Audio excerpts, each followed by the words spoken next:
Hello and welcome back to YouTube Youth Group.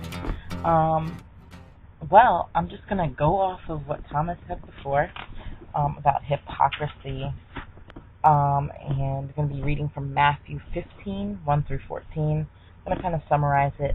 So the Pharisees kind of, they came up to Jesus, tried to get him in another one of his traps. And they asked, this is what the message is, verse 2. Why do your disciples play fast and loose with the rules?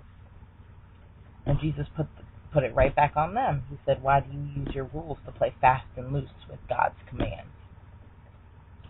And he goes on to talk about respecting your mother and father, that verse from the commandments.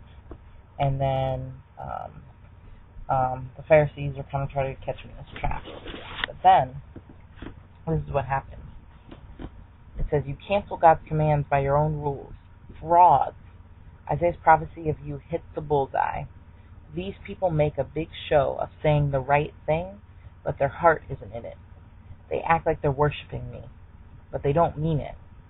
They just use me as a cover for teaching whatever suits their fancy. And then he said, listen to this, to the crowd. He said, listen to this. This is Jesus talking. Take this to heart. It's not what you swallow that pollutes your life, but what you vomit up.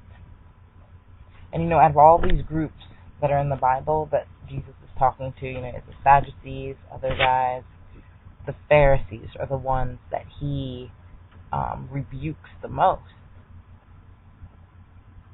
Every time I read him, I'm like, oh my gosh, the Pharisees didn't get it. Jesus said this, they mean this. Pharisees asked questions, and Jesus was like, listen guys, let me ask you this question. Pointing it back onto them as a question who God is. And I'm thinking, oh man, I am so happy I am not like these Pharisees. Crazy kooks don't know what's going on. And then I think back to when my heart has responded exactly like the Pharisees.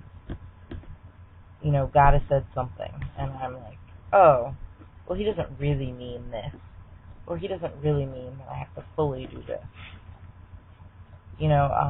Wikipedia defines hypocrisy as persistently pretending to hold beliefs, opinions, virtues, feelings, or qualities or other standards that one does not actually hold up.